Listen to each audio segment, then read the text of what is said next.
बिस्मिल्लाहिर्रहमानिर्रहीम। शुरू अल्लाह के पाक नाम से जो बड़ा मेहरबान निहायत रहम वाला है। दोस्तों, आप इस वक्त मौजूद हैं उर्दू मेडिकल्स पर। आज मेरे भाई की फिर से शादी थी। मेरे भाई की जब भी शादी होती कुछ दिन बाद उसकी बीवी गायब हो जाती थी। शादी की रात मेरा भाई अपनी बीवी को तहखाने में बंद कर देता और फिर मशहूर कर देता कि वो भाग गई है। लेकिन मुझे मेरे भाई की हरकतें बहुत मशकूक लग रही थी, क्योंकि ऐसा वो 10 बार कर चुका था और मैंने उसे कभी भी तहखाने में खाना ले जाते हुए नहीं देखा था। मेरा भाई बहुत नेक था, उसकी बात पर बहुत भरोसा करते थे। यही कहते थे कि उसकी बीवी भाग जाती है, लेकिन मेरा भाई मौलवी भी था, उसकी माशरे में एक इज्जत थी। लेकिन अब मुझे तजस्सुस होने लगा और मैंने एक दिन तहखाने में जाकर देखा कि वहाँ पर क्या हो रहा है। लेकिन जब तहखाने में गई तो वहाँ पर कोई भी लड़की नहीं थी, बल्कि वहाँ तो मेरा भाई किसी मर्द के साथ। मेरा नाम सोनिया है। मेरे भाई की आज कौन सी शादी थी मुझे याद भी नहीं थी, क्योंकि मेरा भाई हमेशा शादियाँ करता रहता और उसके साथ बहुत ही अजीब हरकत होती थी। वो जिस भी लड़की से शादी करता था वो 10-15 दिन बाद भाग जाती थी, लेकिन फिर भी उसे कहीं ना कहीं से रिश्ता मिल ही जाता। शुरू में मेरे भाई को मिलने वाले रिश्ते बहुत अच्छे होते, इसके बाद उसे तलाक याफ्ता और बेवा और कम या ज़्यादा उम्र की लड़कियां मिलने लगीं। लेकिन मेरे भाई को बीवियों से कोई फ़र्क नहीं पड़ता था, क्योंकि वो अगले दिन भाग जाया करती थी। लेकिन ये राज भी खुल गया कि मेरा भाई दरअसल खुद ही लड़कियों को कैद खाने में कैद कर देता था और उनके बारे में मशहूर कर देता था कि वो भाग गई हैं। एक दिन शादी हुई और अगले दिन सुबह मेरी आंख शोर पर खुली। लड़की के वालिद साहब आए हुए थे और शोर डाल रहे थे, कहाँ गई है मेरी बेटी, कहाँ गायब होगी, क्या किया तुमने उसके साथ। तुम्हारे बारे में मुझे पहले भी बातें सुनने को मिली थी, लेकिन मैंने यकीन ना किया। और तुमने बदले में क्या किया। मेरा भाई भी उनके साथ लड़ रहा था और कहने लगा कि अपनी लड़की ठीक नहीं थी और मुझ पर इल्ज़ाम लगा रहे हो। अगले ही दिन अपने किसी यार के साथ भाग गई है। मैं तो खुद परेशान बैठा हूँ, मेरी इज्जत दाव पर लग गई है। उस शख्स ने बहुत बातें सुनाई और कहा कि छोड़ूंगा नहीं तुम लोगों को, पुलिस भेजूंगा, जो कर सकता हूँ करूँगा, अपनी बेटी को निकलवा लूँगा। मैं भी डर गई कि इस घर में पुलिस आएगी और पता नहीं क्या कुछ होगा, पूछगिछ करेगी मेरा भाई ये सब क्या करता है, इसलिए वो डरा हुआ नहीं था। लेकिन इसके बाद वो शख्स कहाँ गया पता ही ना चला। पहले भी ऐसा हो चुका था, जब किसी की बेटी को आप गायब करें तो जाहिर है वो आराम से तो नहीं बैठेगा। घर में लोग आते थे, शोर डालते, पुलिस भेजने की धमकी देते थे, लेकिन इसके बाद वो लोग पता नहीं कहाँ गायब हो जाते थे और मामला बिल्कुल ही बैठ जाता था। एक दिन मुझे मेरे भाई ने कहा कि तुम्हारी दोस्त अफशीन मुझे बहुत ज़्यादा पसंद है, उसके घर में रिश्ता लेकर जाओ। तो मैंने कहा कि भाई इसका तो निकाह हो चुका है, जबकि ऐसी कोई बात नहीं थी। मेरी दोस्त का निकाह नहीं हुआ था, लेकिन मैंने दिल में यही सोचा कि मैं उसकी दोस्त हूँ, दुश्मन नहीं। उसकी दुश्मन होती तो बेशक उसके घर अपने भाई का रिश्ता ले जाती, लेकिन मैं उसकी दोस्त थी और मैंने दोस्ती निभानी थी, इसलिए मैंने झूठ बोल दिया। उसको भी ये बात बताई तो उसने कहा कि शुक्र है तुमने मेरी जान बचा ली, नहीं तो अगर ये रिश्ता लेने आ जाता तो शायद मेरे माँ बाप हाँ कर देते, क्योंकि मेरी दोस्त ने किसी के साथ चक्कर चलाया था और उसके घर वालों को ये बात पता चल गई थी, इसलिए अब वो उसे अब वहाँ से जल्द अज जल्द निकालना चाहते थे। मैं सोचने लगी कि आजकल बेटी ही बोझ क्यों हो गई है कि वो इसी तरह की बातों के पीछे बिना सोचे समझे किसी के साथ भी अपनी बेटी को भेज देते हैं। मेरे भाई को भी तो इसी तरह लड़कियां मिल जाती थीं। हमारा घर बहुत ज़्यादा पुराना नहीं, पर हमारे घर में एक तहखाना था और मुझे अच्छी तरह याद है कि हम बचपन में वहाँ पर खेला भी करते थे। वहाँ पर किसी दौर में हमने मेहमानों के लिए कमरा भी बनाया था और जब हम जॉइंट फैमिली में रहते थे तो मेरा एक चाचू वहाँ अपनी बीवी के साथ भी रहता था। इसके बाद वो जगह पुरानी होगी और फिर उसमें घर का कबाड़ रखना शुरू कर दिया। फिर मेरी दादी ने सारा कबाड़ निकाल दिया और उसका दरवाज़ा हमेशा के लिए बंद कर दिया। सारे चाचू अपने अपने घर में शिफ्ट हो गए। घर मेरे बाबा के नाम हो गया। मेरी माँ यहाँ रहने लगी और इसके बाद मेरी माँ इस दुनिया से चली गई। मेरा भाई बड़ा था और वही मेरा सब कुछ था। मेरे बाबा की मोहल्ले में बहुत ज़्यादा इज्जत थी। यही वजह थी कि मेरे भाई पर भी सब भरोसा करते थे। वो मोहल्ले की मस्जिद में अजान भी पढ़ता था, बच्चों को कुरान की तालीम भी देता था और बहुत ही ज़्यादा नेक इंसान था। कुछ लोग तो अपने बच्चों को इसके पास दम करवाने के लिए भी लाते थे। इसी तरह उसे मुख्तलिफ लोग रिश्ते भी बताते रहते थे।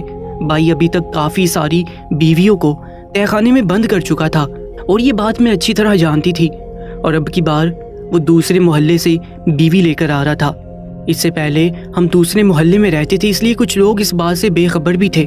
मेरा भाई जब भी शादी करता तो बीवी के लिए बहुत सारा सोना भी बनाता और निकाह के वक्त उनके नाम एक प्लाट भी करता था। लेकिन ये बात मैं अच्छी तरह जानती थी कि हमारे पास एक ही प्लाट था। वो एक ही प्लाट बार बार मेरा भाई बीवियों के नाम लिखता, जिससे अगले बहुत ज़्यादा खुश हो जाते और कहते कि लड़का बहुत अच्छा है। लेकिन फिर महीना 10 दिन बाद ही वो लड़की गायब हो जाती और भाई कहता कि कहीं चली गई है या किसी के साथ भाग गई है। मुझे नहीं पता कि मेरा भाई ये सब क्यों करता था। मैं अपने भाई को किसी से फ़ोन पर बात करते हुए भी सुनती थी। मेरे पास दिन में करने को कुछ भी नहीं था और इस घर में इतनी बड़ी हरकत हो रही थी। मैं आराम से बैठ नहीं सकती थी, ये सोच नहीं सकती थी कि ये सब नॉर्मल है, क्योंकि ये नॉर्मल नहीं था। इस दफ़ा जब अपनी भाभी को देखा तो कदमों तले से ज़मीन निकल गई, क्योंकि मैं उसे अच्छी तरह जानती थी। वो मेरे ही कॉलेज की लड़की थी, बल्कि मेरी क्लास की। हम दोनों में दोस्ती नहीं थी, लेकिन वो मुझसे हमेशा से ही दोस्ती करना चाहती थी। लेकिन मैंने उसे कभी लिफ्ट ना कराई, क्योंकि मेरी अपनी फ्रेंड थी और मैं उनके साथ ही रहती थी। लेकिन वो मुझे देखते ही पहचान गई। खुशी से फूले न समाई। उसने कहा कि ये लड़की तो मेरे साथ पढ़ती थी, उसका भाई है, ये तो बहुत अच्छी है। उसने अपने घर वालों को मेरी वजह से हाँ कह दिया। मैं तो अपनी सहेली के भाई की बीवी बनकर जाऊंगी। मेरी नंद मेरी दोस्त होगी तो मैं उस घर में खुशी खुशी रहूंगी, मुझे कोई मसला नहीं होगा। लेकिन मैं उसे क्या बताती कि मेरा भाई बीवी के साथ क्या करता है, वरना भाई ने मुझे भी जान से मार डालना था। वो मुझे अपने साथ ले जाता था भरम रखने के लिए। मुझे भी जाना पड़ता था, कि नहीं जाती तो डांटता था और कभी कभी हाथ भी उठाता था। लेकिन अब ये लड़की तो वाकई मेरी दोस्त थी और मैं उसके साथ ये सब नहीं होने दे सकती थी। लेकिन रोकती भी तो किस तरह। उसने शादी के लिए हाँ कर दिया। मेरी भाई की तरफ से तो कोई मसला था नहीं, तो शादी भी होगी। वैसे तो वो तहखाना इतना बड़ा था कि वहाँ पे 10 लड़कियाँ रह सकती थीं, क्योंकि जाहिर है जब किसी को कैद किया जाता है तो फिर वो तंगी में ही रहता है, इसके लिए कोई होटल बुक नहीं करवाता है। लेकिन एक बात बहुत ज़्यादा हैरानकुन थी, और वो ये कि मेरा भाई कभी भी तहखाने में खाना लेकर नहीं जाता था। एक दफ़ा औरत को तहखाने में बंद कर देता, इसके बाद भूल ही जाता था। इसका क्या मतलब था कि वो बीवियों को भूखा मार देता था। समझ नहीं आ रहा था कि मैं क्या करूं। उस लड़की को मैंने इशारों में कुछ समझाने की कोशिश की, लेकिन ये तो पहले से ही बेवकूफ़ थी। वो एक अजीब तरह की लड़कियां होती हैं जो हर किसी पर भरोसा कर लेती हैं। ये बिल्कुल वैसी ही थी।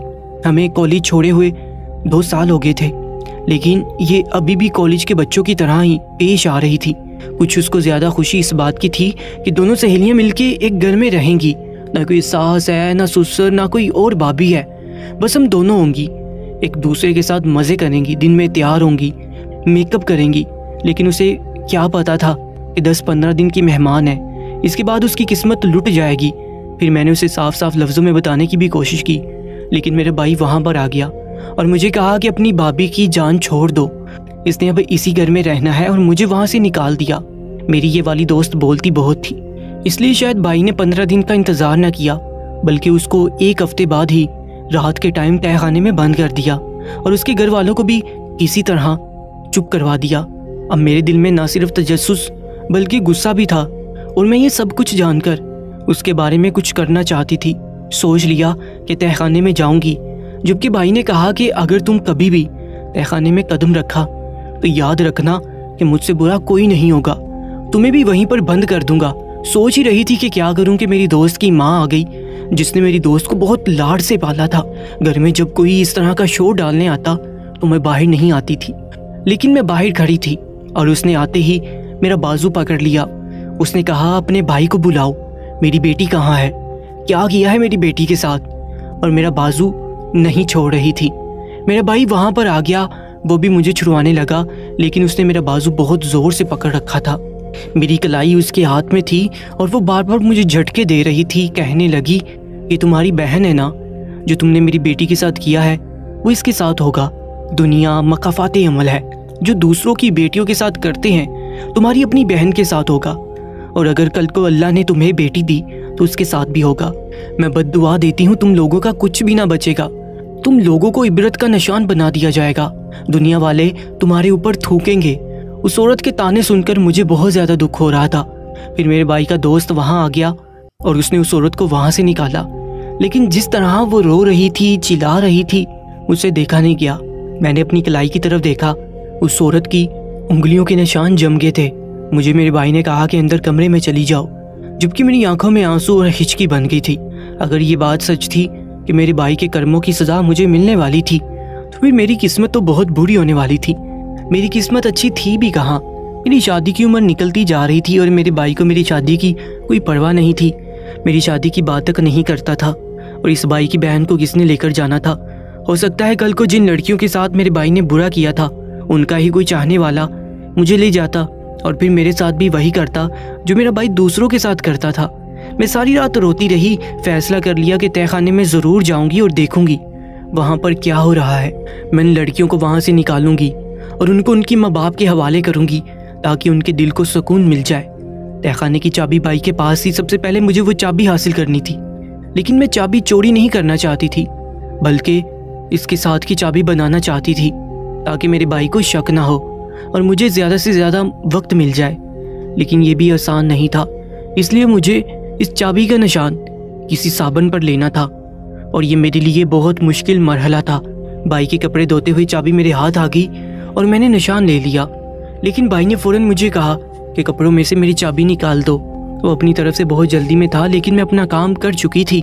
मैंने डुप्लीकेट चाबी बनवा ली और ये देखा कि भाई सो रहा है तो चाबी लिए तहखाने में चली गई। सोच रही थी कि अंदर क्या माहौल होगा। किसी की बच्चियाँ, किसी की बहनें किस हाल में रही होंगी, वहाँ पर क्या हो रहा होगा, सबको बचाऊंगी।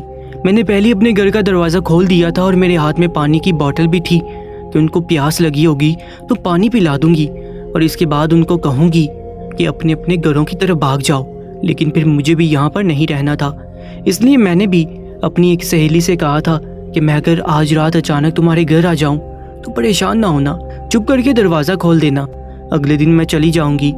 लेकिन पहले भी मेरे चाचू हयात थे, मैं उनके घर जा सकती थी, लेकिन पहले मुझे बात की तह तक जाना था। मैं जल्दी जल्दी वहाँ पहुँची। वहाँ बहुत गंद मचा हुआ था। मैंने दरवाज़ा खोला, लेकिन सामने का मंजर देखकर मेरे कदमों तले से ज़मीन निकल गई, क्योंकि वहाँ पर कोई भी लड़की नहीं थी। वहाँ पर तो मेरा भाई और एक शख्स था जिसको देखकर मैं हैरान थी, और वो भी मुझे अचानक वहाँ देखकर हैरान रह गए। और मेरे भाई ने कहा कि तुम अंदर कैसे आई, तुमने चाबी कहाँ से ली? तो मैंने कहा मेरी सहेली कहाँ है, अब तक की लड़कियाँ कहाँ हैं, क्या किया आपने उनके साथ? आपको क्या लगता है कि आपके किए की सज़ा सिर्फ आपको मिलेगी? साथ मैं भी रगड़ी जाऊंगी। आपके किए की गुनाह मेरे सामने आ जाएंगे, मेरी ज़िंदगी बर्बाद हो जाएगी। कहाँ हैं वो सारी लड़कियाँ? कैसे तड़प रहे हैं उनके माँ बाप, कैसे हमारे घर आते हैं और आपको कोई फ़र्क नहीं पड़ रहा? मुझे भी बताएं कि वो सारी की सारी लड़कियाँ कहाँ हैं, नहीं तो मैं पुलिस को फ़ोन करूँगी। वो शख्स मेरे भाई की तरफ देखने लगा और कहने लगा कि ये तुम्हारी बहन है, ये तो चलता फिरता ख़तरा है, अगर इसने पुलिस को फ़ोन कर दिया तो क्या होगा?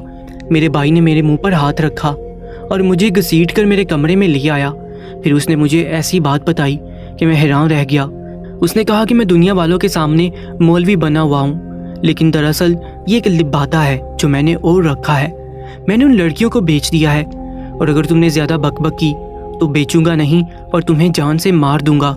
ये बात सुनकर मेरे कदमों तले से ज़मीन निकल गई कि जिसके सहारे मुझे मेरे माँ बाप छोड़ के गए हैं, वो मुझे मारने की बातें कर रहा है। फिर मैंने अपने दिमाग के पहिए चलाए और कहा कि ठीक है, कुछ नहीं करूँगी, चुपचाप बैठी रहूँगी, पर मुझे जान से ना मारना। उसने फिर प्यार से कहा कि मेरी बहन बन के रहो। पागल, इतने सारे पैसे आएंगे कि तुमने ही ऐश करना है।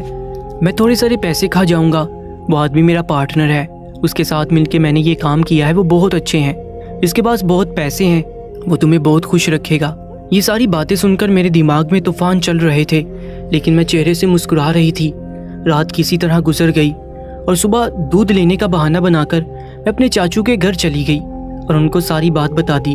वहीं पर पुलिस को भी बुला लिया और मोहल्ले के बाकी लोगों को भी, और जिनकी बच्चियां थी उन सबको भी बुला लिया। पुलिस ने हमारे घर पर हमला किया, मेरे भाई को गिरफ्तार कर लिया और उस शख्स को भी।